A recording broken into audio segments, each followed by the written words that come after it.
2027 में हाल ही में विधानसभा चुनाव होने हैं। सभी नेता जो हैं अपनी तैयारियों को पूर्ण करते हुए नजर आ रहे हैं। हाल ही में एक मामले ऐसे भी देखने को मिले हैं कि जो नेता प्रतिपक्ष हैं वो साथ ही साथ जो है सरकार पर बड़े आरोप भी लगाते हुए नजर आ रहे हैं और सभी नेता लगभग जो है फील्ड में जा रहे हैं और सभी आम जनता को जो है लुभाने का काम करते हुए साफ तौर पर नजर आ रहे हैं। आज हमारे साथ खास मुलाकात में जो है मौजूद हैं AIMM के पूर्व प्रत्याशी मीरापुर विधानसभा से रहे हैं अरशद राणा जी। और अरशद राणा जी से जानते हैं कि आखिरकार क्या समस्याएं हैं और किन समस्याओं के मूलभूत समस्याओं को लेकर जो है जनता के बीच में जा रहे हैं और क्या क्या मुद्दे उनके विशेष तौर पर इस विधानसभा में रहने वाले हैं। अरशद राणा जी, पहले तो मैं NB न्यूज़ में आपका स्वागत करता हूं और जनता के बीच में जा रहे हैं, लगातार जो है जनता से वार्तालाप करते हुए नजर आ रहे हैं और उन्हें लुभाने का भी कोशिश की जा रही है। किस मुद्दों को लेकर आप फिर दोबारा से चुनावी मैदान में जाने वाले हैं? सबसे पहले आपके दर्शकों का और NB न्यूज़ का बहुत शुक्रगुजार हूँ कि आप यहाँ पर आए और मुझे इस काबिल समझा। देखिए, हमारा कोई मुद्दा नहीं है। हमारे मुद्दे वो है जो जिन मुद्दों पर हमने वोट लिया जी। लेकिन हम वोट जब लेते हैं तो उस वक्त बड़े बड़े दावे करते हैं जी। उस वक्त बड़े बड़े जोश पैदा करते हैं, लेकिन चुनाव होते ही आपने देखा होगा कि नेता अपने घर बैठ जाते हैं, जनता तरस्त ढूंढती रहती है कि जिसको मैंने वोट दिया वो कहाँ है। मुद्दा सबसे बड़ा ये है कि जिसने अपना दिल निकाल कर आपको दे दिया जी। एक वोट, अगर एक रिक्शा चलाने वाला वोट डालता है तो वो भी एक ही वोट डाल पाएगा इस लोकतंत्र में, और एक मुख्यमंत्री मौजूदा वोट डालता है तो वो भी एक ही वोट डाल पाएगा इस लोकतंत्र में, और मौजूदा प्रधानमंत्री अगर वोट डालता है तो वो भी एक ही वोट डाल पाएगा इस लोकतंत्र में। लोकतंत्र ने संविधान में ये आज़ादी दी है कि आप एक ही वोट का प्रयोग कर सकते हैं। तो इस लोकतंत्र में वोट के मायने कितने बड़े हैं जनता जिस रोज़ समझ जाएगी उस रोज़ ये जो नेता हैं बरसाती मेंढक, ये बरसाती मेंढक क्षेत्र में नज़र नहीं आएंगे। सिर्फ वही नेता नज़र आएंगे जो नेता नहीं बेटा बन के काम करेंगे। जैसे मीरापुर विधानसभा में आपने देखा होगा, मैं बड़े दावे के साथ ये बात कह सकता हूँ, बड़ी मजबूती के साथ ये बात कह सकता हूँ कि जब से मीरापुर उपचुनाव बाई इलेक्शन हुआ है तब से और अब तक शायद मेरी एक हफ्ते में 2 या 3 गैर हाजिरी मुश्किल होगी। अगर आप पूरा आकलन मेरी FB पर या ट्विटर पर किसी भी चीज़ पर जाकर, इंस्टा पे, व्हाट्सएप पे कहीं भी चेक करोगे तो मैं आपको अपनी मीरापुर विधानसभा में ही मिलूँगा ज़्यादातर। लेकिन कुछ लोग ऐसे कि जीत भी गए और हार भी गए, लेकिन उनका जनता से जो सरोकार था वो सिर्फ चुनावी जो बरसाती मेंढक वाला होता है कि बरसात आई तो मेंढक ट्याऊं ट्याऊं करते निकल आए, नहीं तो अन्यथा फिर उसके बाद में नज़र नहीं आए। वही काम राजनीतिक लोगों का हो रहा है। लेकिन 2027 की बिसात बीत चुकी है, बिल्कुल सही कह रहे हैं आप। उन लोगों के लिए जिन लोगों ने विधानसभा में जाकर झांकने का काम नहीं किया है, लोगों के मुद्दों को उठाने का काम नहीं किया। मेरा अपना मानना यह है कि जनता ने आपको इतना भारी भरकम वोट देकर इतना मजबूत तरीके से आपको कामयाबी दी। अगर किसी ने आपको एक वोट भी दिया है तो उसका एहसान अपना खून देकर, अपना पसीना बहाकर भी आप अदा नहीं कर सकते। ये उस जनता का शुक्रगुजार होना चाहिए इन नेताओं को जो ये बरसाती मेंढक की तरह ट्याऊं ट्याऊं कर कर विधानसभा में अब दिखाई पड़ेंगे। वो कोई भी विधानसभा हो, क्यों भाई, इतना जो कीमती चीज़ है उसने निकाल कर आपको दे दिया। अब आप देखिए, जगह जगह मोटरसाइकिलों की चेकिंग, हर कॉलोनियों के सामने लेपर्ड मोबाइल वाले खड़े हो गए। क्या मौजूदा सांसद, मौजूदा विधायक की जिम्मेदारी नहीं है कि स्टूडेंटों को इस तरीके से अगर परेशान किया जा रहा है तो ये गलत नहीं हो रहा है? मैं मानता हूँ अगर मान लिया बाय द वे कोई बाजार में जा रहा है, कोई किसी भी अन्यथा दूर दराज जा रहा है तो उसका चेकिंग होना चाहिए, ये प्रशासन की जिम्मेदारी। लेकिन अगर कोई मोहल्ले में, कॉलोनियों में कोई सामान लेने जा रहा है, कोई स्टूडेंट स्कूल जा रहा है तो उसको अन्यथा परेशान नहीं किया जाना चाहिए। ये प्रतिनिधियों की जिम्मेदारी। लेकिन प्रतिनिधि आवाज़ उठाना तो बहुत दूर की बात, उनके बारे में सोचना भी गवारा नहीं करते। एक सवाल मैं आपसे यही लेना चाहूँगा कि लगभग आपकी पार्टी पर एक ही बड़ा आरोप लगता है कि भाजपा की बी पार्टी आपको बताया जाता है, जो जनता के बीच में एक रूमर्स फैलता है, वो रूमर्स है क्या? और साथ ही साथ मैं ये आपसे एक सवाल ये भी साथ के साथ कर लेता हूँ कि आप उन्हीं सीटों को क्यों टारगेट करते हुए नजर आते हैं जहाँ मुस्लिम बहुल्य क्षेत्र है? क्यों प्रदेश में सभी सीटों पर चुनाव AIM नहीं लड़ती हुई नजर आती है? देखिए, आपको मैं बताऊं, ये तो नेताओं का काम है कि किन सीटों पर वो चुनाव लड़ाएंगे, मैदान में उतारेंगे, किसको नहीं उतारेंगे। पूर्व में आपने ये देखा होगा, इस बात को क्या नाम देंगे आप, जो लोकसभा चुनाव हुआ 2024 के चुनाव में, 2024 के चुनाव में मेरे नेता बैरिस्टर असदुद्दीन ओवैसी साहब ने उत्तर प्रदेश में चुनाव नहीं लड़ाया, तो अब फिर किसकी टीम थे? फिर किसकी टीम थे हम? बताइए आप। उस टाइम हम बीजेपी की भी टीम थे या गठबंधन की भी टीम थे? अगर हमारे प्रत्याशी लोकसभा में उत्तर प्रदेश में चुनाव लड़ रहे होते तो जो ये 37 सांसद लेकर बैठे हैं मिस्टर अखिलेश यादव, क्या देश की तीसरी पार्टी के रूप में आ जाते? मेरे नेता ने बड़ा दिल दिखाया और ये कहा कि गठबंधन में मुझे भी ले लो, मैं भी गठबंधन में आना चाहता हूं। तो क्या लग रहा है कि गठबंधन होने वाला है? लेकिन इन्होंने 2024 के चुनाव में ही मेरे नेता को गठबंधन में नहीं लिया, उसके बाद बिहार में नहीं लिया, उसके बाद बंगाल में नहीं लिया, उसके बाद आप देखिए कि अब उत्तर प्रदेश में बहराइच की सीट पर मेरे नेता कह के गए कि अगर सम्मानित तरीके से और इज्जत के साथ में अखिलेश यादव जी चाहते हैं और ये गठबंधन चाहता है कि बीजेपी को हम हराने का काम करें तो हम साथ आने के लिए तैयार हैं। लेकिन 2 दिन के बाद ही अखिलेश यादव की मानसिकता सामने आ गई और कहते हुए नजर आए मीडिया से मुखातिब होकर कि मैं उन्हीं लोगों के साथ गठबंधन करूंगा जो पूर्व में थे। क्या मतलब इस चीज का? यानी कि हमारी वोटों से तुम्हें प्यार है और हमारे रहनुमाओं से खुमार है? यह नहीं होगा। अब आंखें खोल दी जाएगी। 2027 के चुनाव में जनता जाग चुकी है। ओवैसी साहब लगातार ऐसे क्यों दावे करते हुए नजर आ रहे हैं कि विपक्ष के साथ ही हमें जाना है, टीम बन के काम करना है? क्यों मुस्लिम बहुल्य क्षेत्रों को ही एक टारगेट करते हुए साफ तौर पर नजर आता है? क्यों जीत के बड़े दावे नजर आते हैं और हिंदू वोट पर क्यों राजनीति करते हुए नजर नहीं आते?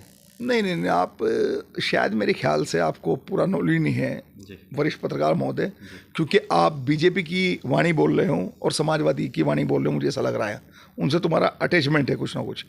आपको मैं बता दूं सत्य, अभी 127-26 हमारे काउंसलर जीत कर आए हैं महाराष्ट्र में। क्या मुस्लिम के वोटों से जीत कर आए हैं? हमारे अभी बिहार की विधानसभा में 6 विधायक जीते हैं, 1 विधायक हमारा जबरदस्ती हरा दिया, 5 विधायक आपके सामने मौजूदा है। क्या मुस्लिम के वोटों से जीते हैं? क्या मेरे नेता बैरिस्टर असदुद्दीन ओवैसी साहब के वालिद साहब से लेके और आज तक के ज़माने में लगातार लोकसभा जीतते हुए आ रहे हैं, तो क्या मुस्लिम के वोटों से जीते आ रहे हैं? ऐसा नहीं है। हमारे नेता का नारा है जय भीम जय मीम। लेकिन साथियों, ये लोग जो गुमराह करने का काम कर रहे हैं, इन लोगों की आंखें मैं खोलकर ये पूछना चाहता हूं कि यादव तो बीजेपी को वोट दे रहा है और मुस्लिम आपको दे रहा है। 2013 का दंगा किसकी सरकार में हुआ? 2013 का दंगा उत्तर प्रदेश में मिस्टर अखिलेश यादव की सरकार में हुआ, तो उत्तर प्रदेश के मुखिया की क्या जिम्मेदारी थी?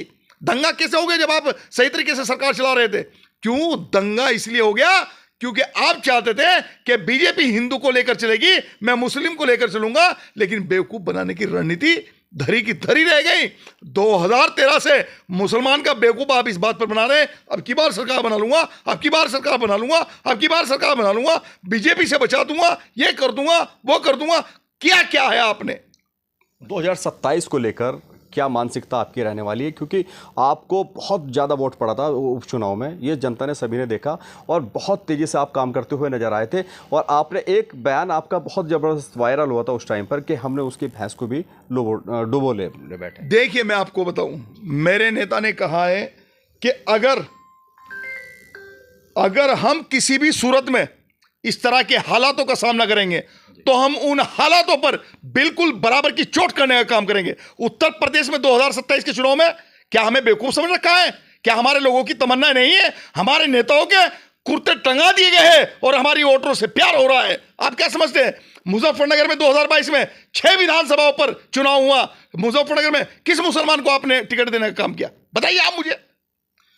अभी आपने मेरे ऊपर भी एक आरोप लगाया कि मैं बीजेपी का पत्रकार हूं या समाजवादी पार्टी का, मगर मैं सवाल अब यही भी आपसे ले लेता हूं।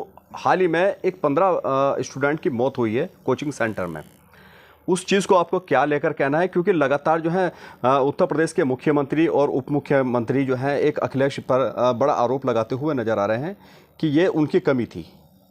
तो क्या 10 साल में सत्ता में बैठे हुए लोगों की कोई जिम्मेदारी तय नहीं होती है? सत्ता से ही सवाल होते हैं और सत्ता की जिम्मेदारी होती है। और मैं सवाल आपके चैनल के माध्यम से मौजूदा उत्तर प्रदेश सरकार से भी करना चाहता हूं इस मुद्दे पर कि आखिर ऐसे जिनके नॉर्म्स पूरे नहीं हैं, वो कोचिंग हो या हॉस्पिटल हो, बराबर घटनाएं घट रही है किसी ना किसी रूम में और बड़े बड़े हादसा हो रहे हैं। लेकिन आप ये देखिए, क्या ऐसे लोगों पर कार्रवाई क्यों नहीं हो पा रही? क्या कुछ टाइम के लिए सील क्यों किए जाते हैं, फिर उसके बाद में सील खुल जाती है?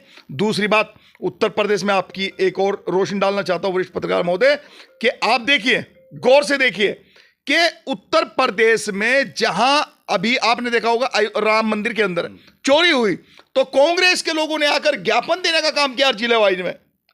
कांग्रेस के लोग, मतलब राम मंदिर में चोरी वहां हो रही है, ज्ञापन यहां दे रहे हैं, अखिलेश यादव जी भी चिल्ला रहे हैं, लेकिन क्या ये इबादत गाहों पर बुलडोजर चल रहे हैं, मस्जिदों पर, मदरसों पर, या घरों पर, या किसी भी जितने भी मतलब ऐसे काम हो रहे हैं, क्या उन चीजों पर सत्ता जब मजबूत होती है तो उसका विपक्ष भी मजबूत होता है, और विपक्ष मजबूत है, 37 सांसद हैं, सैकड़ों प्लस विधायक है, लेकिन ये सब कुछ होने के बाद में क्या मिस्टर अखिलेश यादव ने या राहुल गांधी जी ने कोई सवाल खड़ा किया है?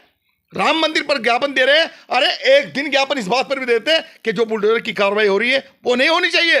जब सुप्रीम कोर्ट ने उस पर प्रतिबंध लगाया, लेकिन फिर भी उसके बाद कार्रवाई नहीं रुक रही है, तो इससे क्या मतलब है? यानी कि मुसलमान के लिए कुछ भी हो जाए, कोई आवाज उठानी नहीं, लेकिन अगर किसी का रुपट्टा भी चोरी हो जाएगा, या किसी का मटका चोरी हो जाएगा, या कहीं कोई भी वारदात हो जाएगी, हर उस चीज पर राहुल गांधी का और अखिलेश यादव जी का बयान आएगा, लेकिन मुसलमानों के मुद्दे पर कोई बयान नहीं आएगा, क्योंकि मुसलमानों को अछूता समझ लिया, मुस्लिम समाज को दबाया जा रहा है, मुस्लिम तबके को सताया जा रहा है, लेकिन इनकी आवाज नहीं उठ रही है। आपका महंगाई और बेरोजगारी, एलपीजी के बढ़ते गैस सिलेंडर के दाम, अच्छा, इस मुद्दों पर आपका क्या कहना है, और क्या जनता के बीच में 2027 में आने वाले विधानसभा चुनाव में मीरापुर विधानसभा पे क्या आपके मुद्दे रहने वाले हैं? देखिए, मैं आपको बताऊं, बढ़ती हुई जो बेरोजगारी है, सबसे पहले सरकार को इस पर काम करना चाहिए। जो गैस सिलेंडर की मारामारी है, आज तक भी वो पूर्ति नहीं हो पा रही है, जो खामियां उस दौरान पैदा हुई थी, आज भी ब्लैक मेलिंग हो रही है सिलेंडरों की, और किस तरीके से सिलेंडर इतने महंगे दिए जा रहे हैं, और किस तरीके से लोगों को परेशानी का सामना करना पड़ रहा है। मौजूदा सरकार की जिम्मेदारी है कि ऐसे लोगों पर कार्रवाई होनी चाहिए, वो एजेंसी वाले हो या सिलेंडर बांटने वाले हो, कोई भी इस तरह के लोग हो। लेकिन मैं आपके चैनल के माध्यम से एक बात और कहना चाहता हूं कि जो बेरोजगारी है, बेरोजगारी इसलिए अपर जा रही है क्योंकि प्रधानमंत्री ने कहा था पकौड़े तलो, पकौड़े तलने पर युवा को लगा दिया, तो नौकरियों की कहां उम्मीद की जा रही है? मौजूदा सरकार की जिम्मेदारी है कि सर्वजन हिताय सर्वजन सुखाय के नारे को बुलंद करे, लेकिन यहां कुछ और ही हो रहा है। लेकिन सवाल इस बात का है, लोग कहते हैं कि मिस्टर अखिलेश यादव को क्यों टारगेट किया जा रहा है, राहुल गांधी जी को क्यों टारगेट किया जा रहा है? अरे भाई, जिसको हम अपना माल दे रहे हैं, सवाल तो उसी से पूछेंगे ना कि हमारे माल की हिफाजत तुमने क्या की है? जब हमने लाखों की तादाद में अपना मत, अपना वोट लाठियां खा अगर इन लोगों को दिया है, तो सवाल किससे करेंगे हम? सवाल, क्योंकि ये विधानसभा में बैठे हैं, मजबूत विपक्ष है, तो विपक्ष की जिम्मेदारी है कि जिस तरह एक कम्युनिटी पर आज की तारीख में टारगेट किया जा रहा है। अब मुहर्रम की बात कर लीजिएगा, मुहर्रम का महीना चल रहा है, बड़ा गमखार महीना है। ये वो महीना है कि जिसमें जितनी इबादत हो जाए वो कम है, लेकिन इबादत करने वालों को परेशान किया जा रहा है।